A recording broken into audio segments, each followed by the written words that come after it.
Bonne fête de Pâques, bonne semaine pascale. La semaine pascale, c'est une semaine très importante pour nous, les enfants de Dieu, car c'est la semaine de la passion de Jésus-Christ, le Fils unique de Dieu, qui est la consécration, l'aboutissement de l'amour de Dieu, comme le dit la Bible dans Jean 3,16, car Dieu a tant aimé le monde qu'il a donné son Fils unique, afin que quiconque croit à lui ne périsse point, mais qu'il ait la vie éternelle. La semaine pascale, c'est justement le dénouement de cette prophétie, de la concrétisation de l'amour de Dieu. Aujourd'hui, nous commençons donc ce séminaire biblique, ce séminaire pascal au niveau de la radio-télévision Saint-Malamu. Nous commençons par ce thème très important que vous connaissez tous, entrée triomphale de Jésus dans Jérusalem. L'entrée triomphale de Jésus à Jérusalem. Pourquoi est-elle une entrée triomphale? Nous allons en parler. Qu'est-ce que cette entrée triomphale de Jésus apporte dans notre vie et dans la foi chrétienne? Ce sera l'objet de notre méditation de ce matin. Donc, nous sommes en train de réfléchir ensemble sur ce processus de l'entrée de Jésus à Jérusalem, qui est un événement très, très capital. Évidemment, l'entrée de Jésus dans Jérusalem est un événement très, très important, marquant un tournant décisif dans la vie de notre Seigneur Jésus-Christ de Nazareth, surtout pour l'accomplissement de la mission divine qu'il est venu accomplir sur la terre, mourir en victime expiatoire pour les péchés de l'humanité et pour le salut de l'humanité. En fait, l'entrée de Jésus marque aussi la dernière semaine, disons, la dernière semaine de la vie de Jésus en tant que Dieu, en tant qu'humain, sur cette terre. C'est un événement très, très, très important qui, en quelque sorte, qui marque la semaine pascale. La semaine pascale, comme moi je le dis toujours, a 3 temps. C'est une semaine à 3 temps. Le premier temps, c'est l'entrée de Jésus dans Jérusalem. Le deuxième temps, c'est l'arrestation, la condamnation et la crucifixion de Jésus-Christ sur la croix. Et le troisième temps, c'est le plus heureux, c'est la résurrection de Jésus-Christ de Nazareth. Mais aujourd'hui, nous allons nous en tenir seulement à l'entrée de Jésus dans Jérusalem. Nous allons nous référer au texte écrit par l'évangéliste Matthieu. Évidemment, les autres évangélistes aussi en ont parlé, mais nous voulons prendre l'écriture, s'il vous plaît. C'est que Matthieu nous relate, c'est dans Matthieu chapitre 21, versets 1 à 11. Nous allons lire les Écritures pour savoir, voir comment est-ce que, dans quelle attitude, dans quel contexte, notre évangéliste Matthieu a décrit cet événement très important pour notre vie. Matthieu chapitre 21, versets 1 à 11. Nous lisons au nom de Jésus. Lorsqu'ils approchèrent de Jérusalem et qu'ils furent arrivés à Bethphagée, vers la montagne des Oliviers, Jésus envoya 2 disciples en leur disant, « Allez au village qui est devant vous, vous trouverez aussitôt une ânesse attachée et un ânon avec elle. Détachez-les et amenez-les-moi. Si quelqu'un vous dit quelque chose, vous répondrez, le Seigneur en a besoin, et à l'instant, il les laissera aller. » Or, ceci arriva afin que s'accomplisse ce qui avait été annoncé par les prophètes. Dites à la fille de Sion, voici ton roi vient à toi, plein de douceur, et monté sur un âne, sur un ânon, petit d'une ânesse. Les disciples allèrent et firent ce que Jésus leur avait ordonné. Ils amenèrent l'ânesse et l'ânon, mirent sur eux leurs vêtements et le firent asseoir dessus. La plupart des gens de la foule étendirent leurs vêtements sur le chemin. D'autres coupèrent des branches d'arbres et enjonchèrent la route.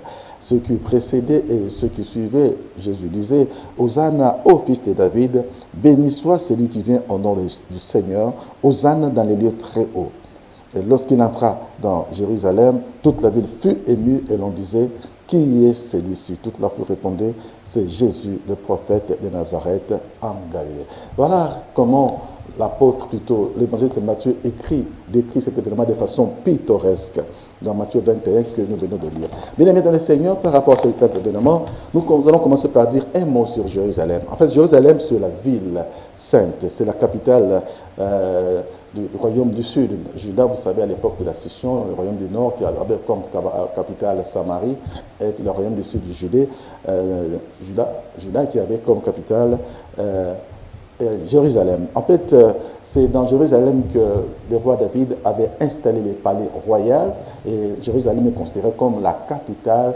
aujourd'hui d'Israël. C'est la ville sainte, la ville qu'on appelle cité des dieux et elle a un héritage spirituel très très important. En fait, c'est la capitale du christianisme car c'est là que s'est déroulé les grands événements marquant la naissance du christianisme sur notre terre. Donc, étymologiquement, on peut dire que Jérusalem, c'est la ville de paix. Et pourquoi Jésus devait-il entrer dans cette ville-là? Nous allons découvrir cela pendant ces moments, pendant cette semaine pascale. Donc, aujourd'hui, vous savez que dans Jérusalem, le roi Salomon avait bâti, n'est-ce pas, le temple de Jérusalem.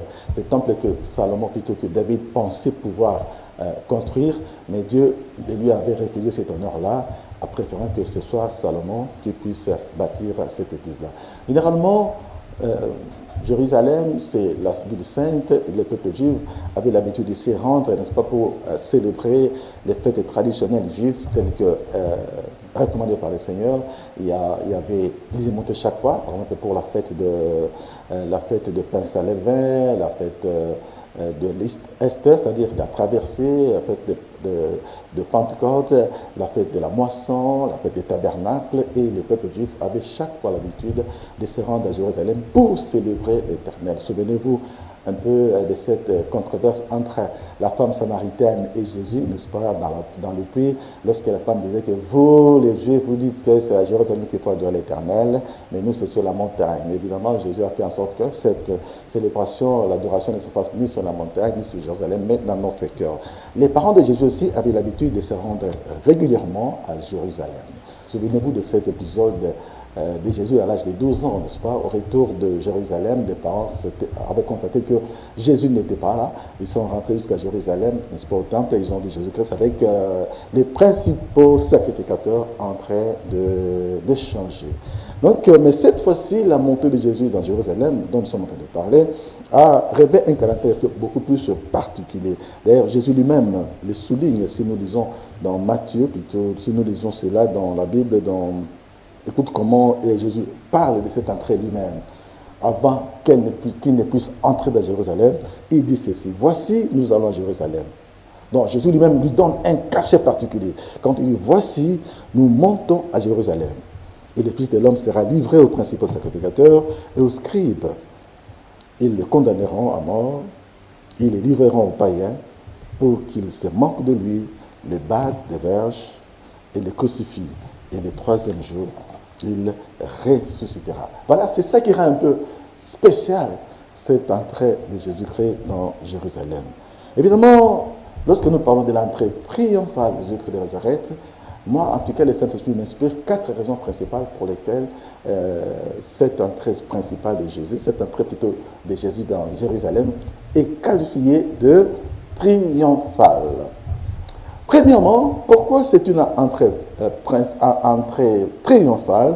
Lorsque nous parlons de triomphe, ça veut dire quelque chose qui est marqué de triomphe, de succès, avec un grand éclat. Donc c'était un grand succès. Premièrement, pourquoi c'était une entrée triomphale, c'est-à-dire une entrée marquée par un grand succès du point de vue humain, n'est-ce pas? C'est parce que c'est l'accomplissement de la prophétie sur Jésus-Christ de Nazareth. La prophétie qui est marquée dans Zacharie chapitre 9, verset 9. C'est une grande prophétie là-bas, n'est-ce pas? Nous sommes dans Zacharie chapitre 9, verset 9. Nous allons lire cela pour démontrer qu'il s'agit là d'un événement très, très, très important de la foi chrétienne. Zacharie chapitre 9, verset 9. Il y a une grande prophétie là-bas que nous allons découvrir ensemble. Sois transporté d'allégresse, fille de Sion. Pousse des cris de joie, fille de Jérusalem. Voici ton roi vient à toi. Il est juste et victorieux. Il est juste et victorieux. Il est humble et monté sur un âne. Sur un âne, le petit d'une ânesse. Le petit d'une ânesse. Voilà comment, lorsque l'apôtre, plutôt le prophète Zacharie, est en train de décrire cette entrée. Donc, c'était 600 ans avant, plutôt 600 ans après. En fait, C'est une prophétie qui datait, qui datait de 600 ans. C'est très important que nous puissions le savoir. Une prophétie qui datait de 600 ans et c'est qui traduisait une si longue attente du peuple juif d'un roi qui devait occuper en quelque sorte le trône de David, n'est-ce pas, leur fils. Donc c'est la perspective de l'accomplissement de cette prophétie qui avait causé cette grande euphorie de la foule, comme le décrit Matthieu, comme nous l'avons lu depuis là-bas. Ceux qui précédaient et ceux qui suivaient Jésus criaient Hosanna au fils de David, béni soit celui qui vient au nom du Seigneur, Hosanna dans les lieux très hauts. Là, c'est dans Matthieu chapitre 21, verset 9, nous allons faire les gens. Voyez donc, c'est l'accomplissement d'une promesse. Vous savez, le peuple juif est en train d'attendre le descendant de David pour pouvoir occuper le trône. C'est une prophétie que tout le monde connaît et tout le monde attendait. Et ces jours-là, lorsque Jésus entre dans Jérusalem, c'était pour eux, pour tout le peuple juif, l'accomplissement de cela. Voilà pourquoi il criait Hosanna, Hosanna, Hosanna au fils de David. Hosanna signifie donc Dieu sauve. Donc le peuple voulait être sauvé, ou mieux être libéré du joug colonial romain.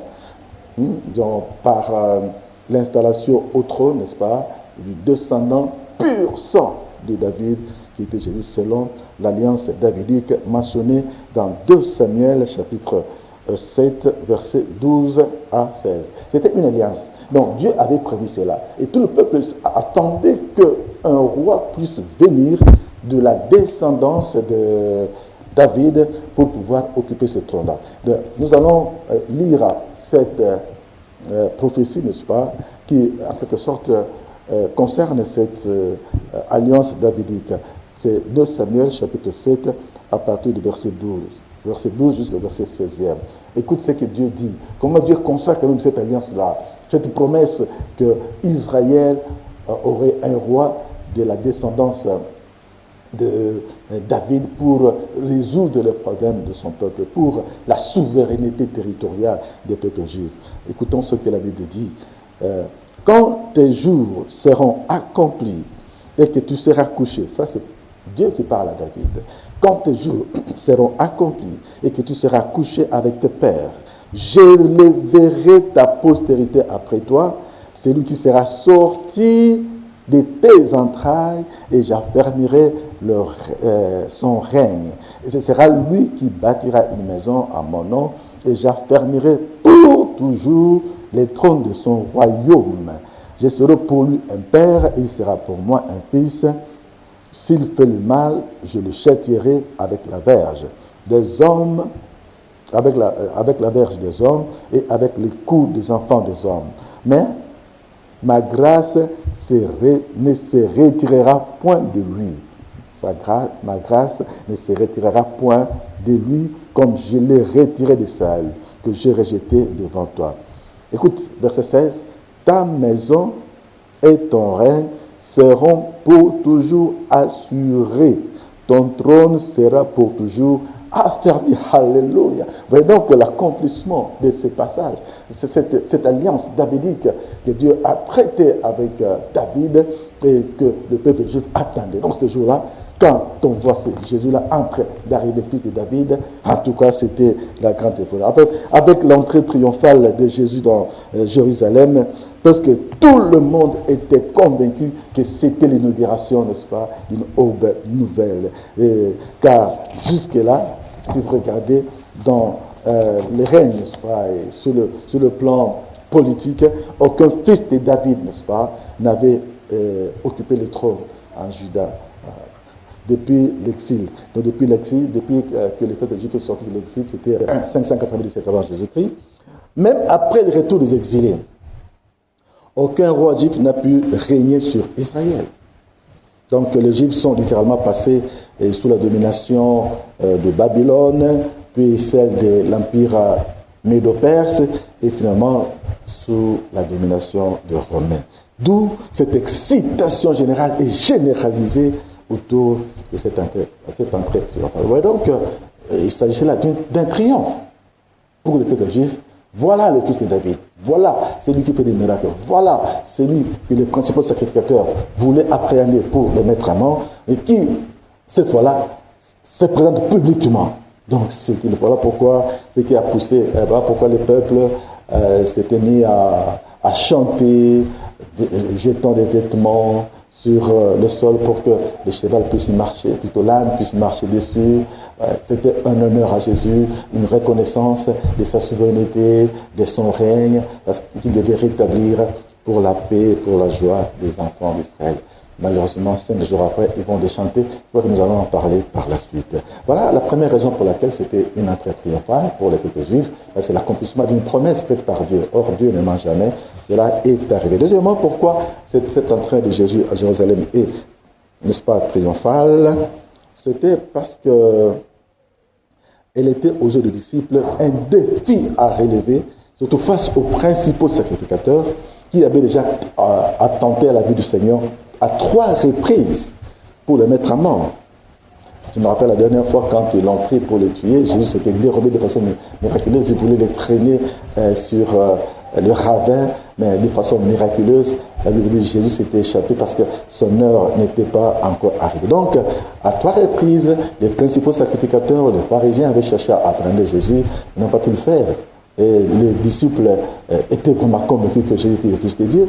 Et cette fois-là, quand même Jésus leur avait dit que nous sommes en train d'entrer à Jérusalem, ils ont pensé encore à cet épisode-là. Jésus leur a dit, écoutez, nous y allons, on va m'arrêter, mais je vais ressusciter. Cette fois-là, les disciples sortent avec Jésus, avec l'histoire. Donc pour eux, c'était un défi déjà à relever. Donc c'était pratiquement un affrontement frontal entre le staff de Jésus-Christ de Nazareth et ainsi que entre les staff de Jésus et les principaux sacrificateurs, les scribes, les pharisiens, les sadducéens. N'est-ce pas? Mais les disciples étaient rassurés car ils savaient où était la victoire, de quel côté se passait la victoire. Ils étaient vraiment très rassurés. Donc c'est là, c'est clair que pour les disciples, c'est la victoire de Jésus qui était mise en évidence parce que la mort de Jésus, Jésus crucifié, la mort n'a pas pu les retenir éternellement. Voilà, donc c'était un triomphe. Imaginez que les apôtres savaient que cette fois-ci, Jésus sera arrêté et mis à mort.